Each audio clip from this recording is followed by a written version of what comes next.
Salon Ratu Wijaya TikTok yang berada di Kelurahan Pekan Labuan, Kecamatan Medan Labuan, Kota Medan, Sumatera Utara, digerebek warga yang didominasi emak-emak.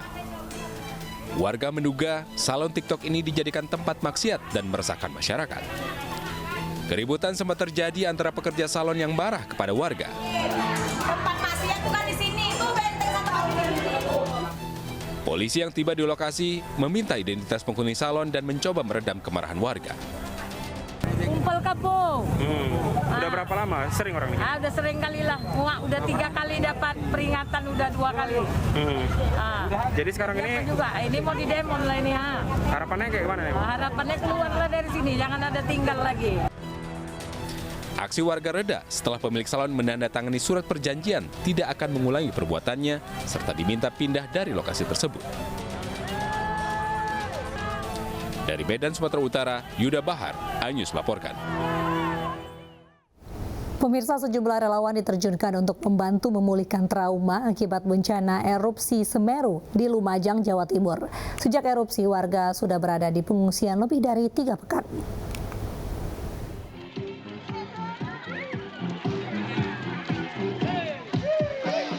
Para relawan Fakultas Kedokteran Universitas Airlangga Surabaya menghibur para pengungsi erupsi Semeru di Kecamatan Pasirian dan Candipuro, Lumajang, Jawa Timur. Mereka fokus pada pendampingan psikologis dan trauma healing warga yang sudah lebih dari 3 pekan di pengungsian.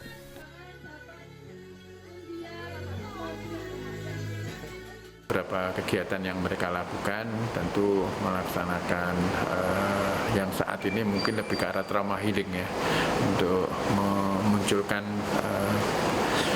keyakinan, semangat kembali dari masyarakat sana dan untuk tetap melanjutkan hidup mungkin. Pemirsa, mari berbagi untuk masyarakat yang terdampak bencana erupsi Gunung Semeru melalui MNC Peduli dengan berdonasi pada rekening yang tertera di layar kaca atau scan barcode QRIS dengan aplikasi uang digital Anda.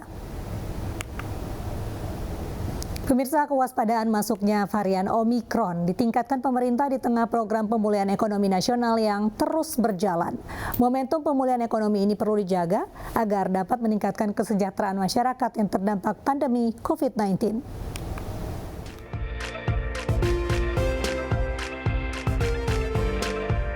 Pemerintah berkomitmen untuk terus bekerja sama dengan Civitas Akademika dalam mengembangkan ekosistem kewirausahaan.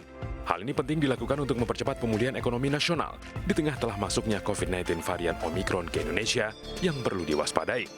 Menko Perekonomian Erlangga Hartarto saat memberi kuliah umum di Universitas Mahasaraswati, Bali menegaskan, pemerintah meningkatkan kewaspadaan dan masyarakat harus mendukung dengan disiplin menerapkan protokol kesehatan. Dan di beberapa negara seperti Inggris, Omikron itu sudah mengambil alih Delta. Sehingga kita tidak boleh tidak waspada.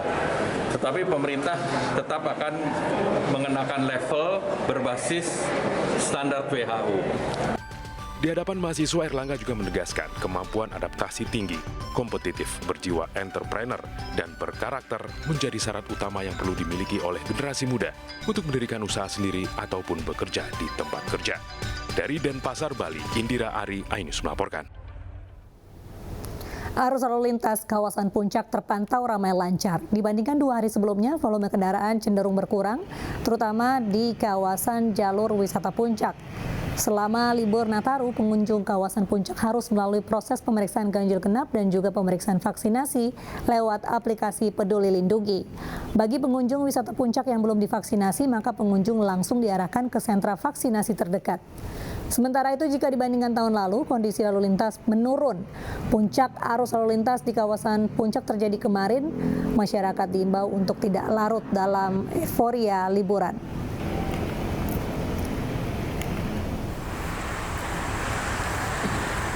Sementara lalu lintas di ruas tol Purbalenyi arah Jakarta di kilometer 79 Babakan Cikau, Purwakarta malam ini dipadati kendaraan pribadi berplat nomor B.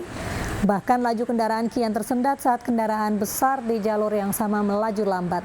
Kepadatan arus balik ini diperkirakan akan terjadi hingga Senin dini hari nanti.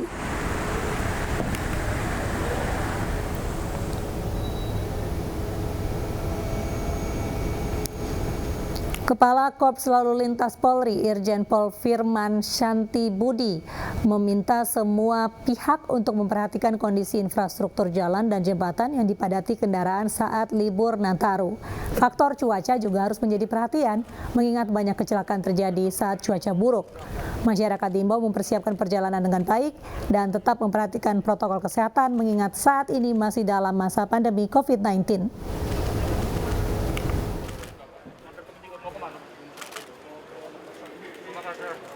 Dan sekarang juga faktor cuaca cukup harus kita perhitungkan.